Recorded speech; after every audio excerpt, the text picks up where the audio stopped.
1 juta, tapi chipset Helio G99. Terus bisa update OS 6 kali, pakai One UI standar, bukan yang core ya. Udah UFS kan biasanya harga segini cuma dapat eMMC ya. Terus security udah pakai knockbolt processor yang biasanya ada di HP flagship. Langsung bongkar yuk, tapi intro dulu deh ya.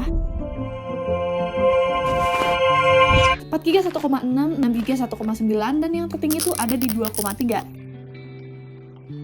Anyway, sekarang hari terakhir gratis charge 25 watt ya. Samsung juga banyak ngebundling promo nih. Tapi kalau abisnya bisa cari di toko offline ya, masih banyak. Oke, ini dia box entry Samsung ini. Sederhana ya.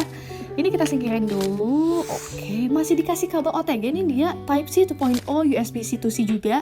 Terus ada guide nih ya, atau buku panduan lah ya. SIM ejector juga masih sama kayak ciri Samsung. Well, mereka eco-friendly juga ya. Ya, apresiasi si peduli lingkungan. Oke, ini dia bentuknya. Masih mirip sama versi sebelumnya ya teksturnya. Kekurangannya juga masih sama. Dia kotornya ketara juga. Tapi yang beda sekarang bump kameranya tuh nyatu dan dia lebih gede dari sebelumnya. Anyway, ada 3 warna yang tersedia. Selain hijau ada black dan juga silver. Oke, terus dual kameranya ya sekarang makin nge-wide ya dibanding sebelumnya. 50 megapiksel yang atas dan bawahnya baru 2 MP. Di Island, desainnya cakep ya, ciri khas entry Samsung.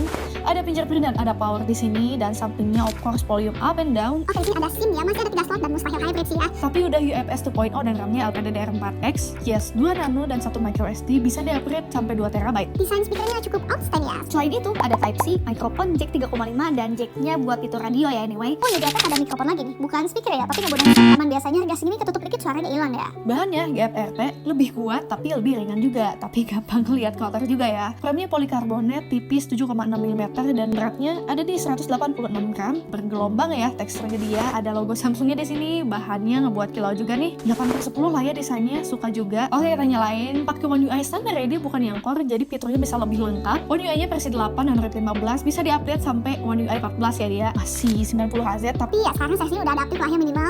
masih penting mereka nutupinnya pakai nama Infinity Display cenah ya. LCD-nya PLS ya masih sama kayak IPS ya anyway. And then bezelnya masih tebal. Ada IPS di sini dan HD Plus sih, dan 6,7 inch dia. Kecerahannya 460-an dan itu cukup aja sih ya. Oke, ada kamera selfie ya di sini 8 megapiksel dan max-nya di FHD 30 fps buat perekamannya. Untuk audionya ya agak bagus banget, tapi juga di kelasnya ini udah cukup.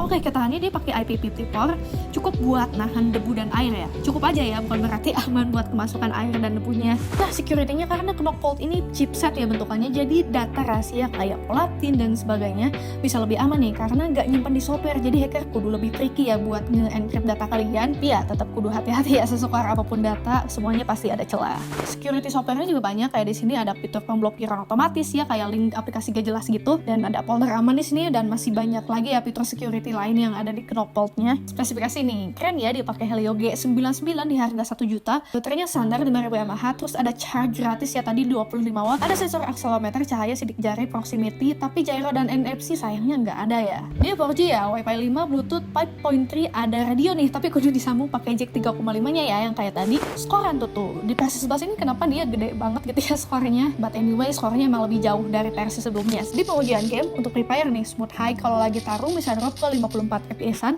PUBG Mobile smooth extreme 60 fps-an, ini footage-nya hilang ya. Dan terakhir, MLBB 50-60 fps di frame rate high. Nah, untuk performa daily-nya lancar-lancar aja sih ya di RAM 4GB ini. Untuk baterai, butuh 1 jam 15 menit buat isi full. Main sosmed 30 menit, ngurus baterai 5%. Oke, kamera lagi nih. Tadi kan udah di-spill nih kamera belakang dan depannya. Sekarang kita bakal coba hasilnya ya. Ada beberapa mode yang bisa kita X. Kamera depannya bisa ada mode wide dan kamera belakang max zoom 10 kali. Meanwhile untuk hasilnya, Aku liatin hasil jepret tadi. Ini max zoom-nya ya. tapi ada kekurangannya, warna coklatnya gak stabil nih, kayak sering berubah-ubah jadi pucet dari warna aslinya. Tapi untuk warna lain cukup dan bagus.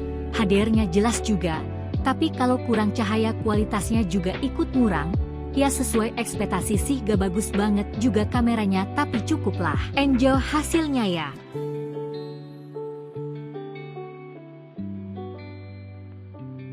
Sayangnya Samsung selalu ngebuat muka keliat mateng banget. Depannya juga sama, dia resolusi high-nya ada di FHD 30 fps.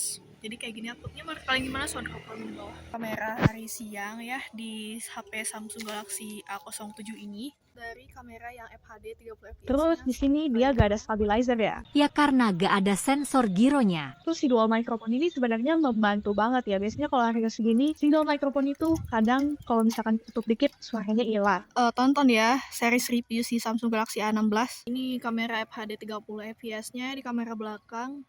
Ini kita bisa zoom sampai 10 kali ya guys. Nah, kira-kira outputnya kayak gini. Ini zoom 10 kalinya. Oke, itu aja dari aku. Gimana nih yang udah pernah pakai, kasih pengalaman kalian di komentar ya.